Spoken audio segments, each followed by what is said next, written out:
नमस्कार, मैं भरत आपका स्वागत करता हूं डीएनयू झारखंड में। चले जानते हैं आज की छोटी बड़ी खबरों को। हाईकोर्ट ने सहायक अभियंता नियुक्ति मामले में दाखिल याचिका को किया खारिज, चयनित अभ्यर्थी को मिलेगा पदभार। हाईकोर्ट ने जस्टिस एस चंद्रशेखर व जस्टिस रत्नाकर भेंगरा की खंडपीठ में सहायक अभियंता नियुक्ति की प्रारंभिक परीक्षा में आरक्षण दिए जाने को लेकर दाखिल अपील याचिका पर सुनवाई हुई। सभी पक्षों को सुनने के बाद अदालत ने कहा कि एकल पीठ का आदेश बिल्कुल सही है, इसमें हस्तक्षेप करने की जरूरत नहीं, इसलिए अपील खारिज की जाती है। त्रिपुरा में जमशेदपुर के पूर्व सांसद अजय कुमार पर पत्थरों से जानलेवा हमला, अस्पताल में हुए भर्ती। त्रिपुरा में बुधवार को पूर्व सांसद अजय कुमार के ऊपर बाइक रैली के दौरान पत्थरों से जानलेवा हमला हुआ है। इस हमले में घायल अजय कुमार को अस्पताल में भर्ती कराया गया है। बताया जा रहा है कि उन्हें गंभीर चोट आई है। जानकारी के अनुसार अजय कुमार प्रदेश कांग्रेस के प्रभारी, झारखंड प्रदेश कांग्रेस कमेटी के पूर्व अध्यक्ष और जमशेदपुर के पूर्व सांसद है। बुधवार को यहां निकाली जा रही बाइक रैली के दौरान उन पर पत्थरों से हमला किया गया। इसमें उन्हें गंभीर चोटें आई, उन्हें अस्पताल में भर्ती कराया गया।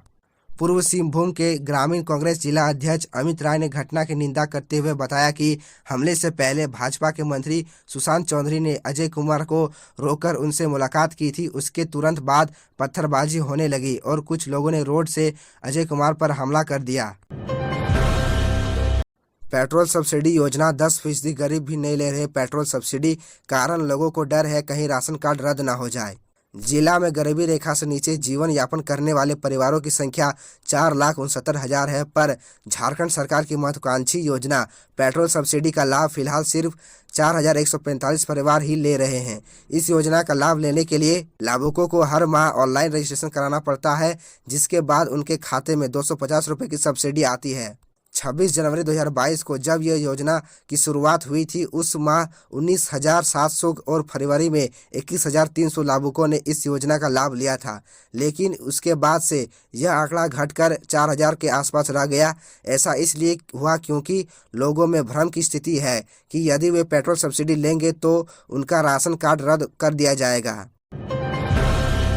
खतियान जौहर यात्रा में बोले सीएम सोरेन, अगर जेएनयू को हो सकता है धर्म कोड तो आदिवासियों का क्यों नहीं। मुख्यमंत्री हेमंत सोरेन ने खतियान रैली को संबोधित करते हुए कहा कि राज्य में जल्द ही पुलिस और शिक्षकों की बहाली की जाएगी। सरकार इस दिशा में काम कर रही है, इसमें हजारों युवाओं को नौकरी मिलेगी। सरना मुद्दे पर उन्होंने केंद्र सरकार से मांग की है कि जेएनयू के लिए अलग धर्म कोड लागू हो सकता है तो आदिवासियों के लिए क्यों नहीं। उन्होंने कहा कि अगर हमें 20 साल का मौका मिला तो झारखंड गुजरात से भी आगे हो जाएगा। खतियानी जौहर यात्रा को लेकर गिरिडीह पहुंचे सीएम बुधवार को झंडा मैदान में दोपहर जनसभा को संबोधित कर रहे थे।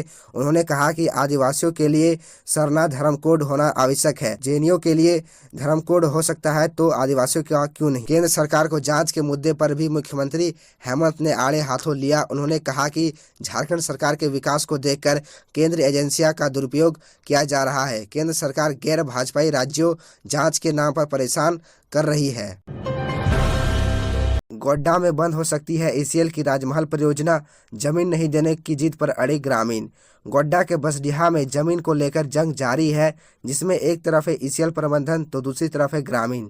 ईसीएल को कोयला उत्खनन के लिए चाहिए जमीन, वहीं ग्रामीण 1 इंच भी जमीन देने को तैयार नहीं, क्योंकि उन्हें ईसीएल प्रबंधन पर भरोसा नहीं है। जिले के लालमटिया थाना क्षेत्र में बसडीहा का इलाका बुधवार को रणभूमि का नजारा दिखा। एक तरफ ईसीएल राजमहल परियोजना की महागामा अनुमंडल प्रशासन पूरे दल बल के साथ पहुंचा था, तो सामने थे बसडीहा, तालाझारी और भेरंडा के ग्रामीण, जिसमें महिला पुरुष सभी पारंपरिक हथियार के साथ शामिल थे। ईसीएल प्रबंधन की और महाप्रबंधक खुद मौके पर मौजूद थे। उनका कहना था कि हम उन जमीन की घेराबंदी करने आए जो उन्हें रैयती ने दी है। वहीं दूसरी ओर स्थानीय लोगों के एक सुर में कहे जा रहे थे, जान देंगे जमीन नहीं देंगे। ईडी ने साहिबगंज डीसी को भेजा समन। प्रवर्तन निदेशालय ने साहिबगंज डीसी रामनिवास यादव को बुधवार को समन भेजा है। ईडी के आधिकारिक सूत्रों ने बताया कि रामनिवास यादव को ईडी ने समन भेजकर 23 जनवरी को रांची के क्षेत्र कार्यालय में उपस्थित होने को कहा है। 1,000 करोड़ के अवैध खनन का मामला में समन भेजा गया है। वहीं दूसरी ओर पंकज मिश्रा और बच्चू यादव पर ईडी ने नया केस ECIR दर्ज किया है।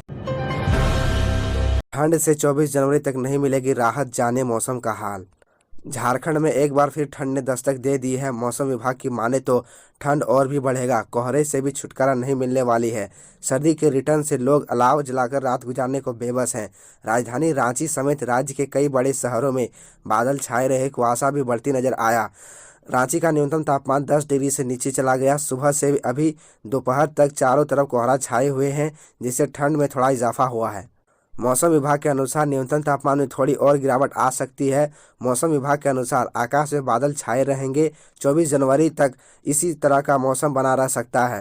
रांची समेत राज्य के कई हिस्सों में आंशिक बादल छाए रहेंगे। इससे दिन के अधिकतम तापमान में कमी आ सकती है, लेकिन रात में तापमान 2 से 3 डिग्री बढ़ सकता है।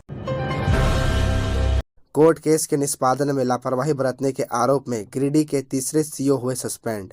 कोर्ट केस निष्पादन मामले में लापरवाही बरतने के आरोप में गिरिडीह के तीसरी अंचलाधिकारी असीम बाड़ा को तत्काल प्रभाव से निलंबित कर दिया गया है। इसकी पुष्टि करते हुए डीसी नमन प्रेस लकड़ा ने कहा कि तीसरी सीओ असीम बाड़ा ने गिरिडीह के नगर भवन में सीएम सोरेन, मुख्य सचिव सुखदेव सिंह के मौजूदगी में शून्य प्रतिवेदन दिया था। दाखिल खारिज के बाद कोर्ट केस से जुड़े 13 मामले तीसरे सीओ के द्वारा लंबित रखा गया था। समीक्षा बैठक में जब सीएम और मुख्य सचिव ने कारण पूछा तो सीओ का प्रतिवेदन शून्य रहा और सीओ ने शून्य प्रतिवेदन ही बैठक में दिया। इसके बाद मुख्य सचिव सुखदेव सिंह ने डीसी नमन प्रेस लकड़ा को सीओ को सस्पेंड करने का अनुशासन भेजने का निर्देश दिया। मुख्य सचिव ने निर्देश पर डीसी ने अनुशासन पर कर भेजी। वहीं देर शाम सीओ को राजस्व विभाग द्वारा लापरवाही बरतने के आरोप में सस्पेंड कर दिया गया। रामगढ़ उपचुनाव 27 फरवरी को मतदान, 2 मार्च को मतगणना। रामगढ़ विधानसभा का उपचुनाव 27 फरवरी को होगा। निर्वाचन आयोग ने इसकी घोषणा बुधवार को की है। आयोग ने सूचना जारी करते हुए बताया कि लक्षद्वीप के एक सीट के लिए संसदीय चुनाव के अलावा देश के अलग अलग राज्यों में अरुणाचल प्रदेश, तमिलनाडु, पश्चिम बंगाल और महाराष्ट्र के 6 विधानसभा सीटों के लिए उपचुनाव होंगे। झारखंड में पूर्व विधायक ममता देवी की सदस्यता रद्द होने के कारण रामगढ़ में उपचुनाव होना है। 27 फरवरी को सभी चिन्हित सीटों के लिए उपचुनाव होंगे। 2 मार्च को मतगणना होगी। 31 जनवरी को इन चुनावों से संबंधित गजट जारी हो जाएगा। 7 फरवरी तक नामांकन किए जा सकेंगे। 8 फरवरी को स्क्रूटनी होगी। 10 फरवरी तक नाम वापस लिए जा सकेंगे। झंडा मैदान से मुख्यमंत्री हेमंत ने गिरिडीह पुलिस को दिया कड़ा अल्टीमेटम। आदिवासियों की परंपरा से खिलवाड़ करने पर भुगतने होंगे गंभीर परिणाम। खतियानी जोहार यात्रा लेकर गिरिडीह पहुंचे राज्य के मुख्यमंत्री हेमंत सोरेन ने बुधवार को झंडा मैदान से विपक्ष के खिलाफ हुंकार भरी साथ ही अधिकारियों पर गुस्सा निकाला। समय शिखर के मुद्दे पर जैन समाज को भी आड़े हाथी लिया। इसमें कोई कसर नहीं छोड़ी। मुख्यमंत्री हेमंत ने खुले मंच से गिरिडीह पुलिस और अर्धसैनिक बलों पर अल्टीमेटम देते हुए कहा कि तीर धनुष और नगाड़ा आदिवासियों की परंपरा है और राज्य में एक आदिवासी मुख्यमंत्री है तो यह कतई बर्दाश्त नहीं होगा कि आदिवासियों की परंपरा से गिरिडीह पुलिस खिलवाड़ करे। सीएम हेमंत सोरेन ने कहा कि वो पिछले दिनों से गिरिडीह में है और इन 2 दिनों में सिर्फ एक ही शिकायत सामने आई है कि स्थानीय पुलिस और अर्धसैनिक बल अब नक्सली के नाम पर आदिवासियों के घर घुसकर उनके तीर धनुष और नगाड़ों को छीन ले रहे हैं। तो यह थी झारखंड की टॉप बड़ी खबरें और इसी तरह झारखंड की छोटी सी बड़ी खबरों को देखने के लिए आप हमारे चैनल DN न्यूज़ झारखंड को सब्सक्राइब कर ले और बेल आइकन को प्रेस कर ले, जिससे आपको झारखंड की हर छोटी बड़ी खबरों की अपडेट आप तक पहुंचता रहे। तो आज के लिए इतना ही। हमें दीजिए इजाज़त। फिर मिलते हैं आपसे अगले वीडियो में।